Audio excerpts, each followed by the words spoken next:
mislim da je teško biti izuzetan bilo šta u Srbiji, ali izuzetan nastavnik je posebno teško. Potrebno je da kucate na različita vrata, da često radite malo i van sistema, da pokušate da aktivirate učenike, roditelje, lokalnu zajednicu, da sve to, da kažem, povežete. Međutim, vredno je.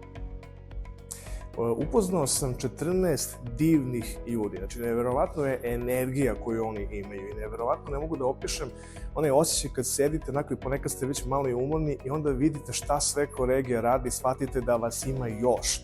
I to je jedna stvar koja me stvarno motiviše. Ja sad želim da radim sa njima, želim da učestvujem u različitim aktivnostima, projektima i jedva čekam budućnost. Planiram pre svega da vidim sa mojim učenicima šta je to što oni smatraju da nam trenutno najviše nedostaje i šta je ono od čega bi oni imali najveću korist. Da li je to Lego robot set ili set robotike ili neki kurs ili obuka, vidjet ću, ali kažem definitivno hoću da vidim i da ih oslušnem šta je ono u kom pravcu oni žele da idu, a onda ćemo putovati zajedno.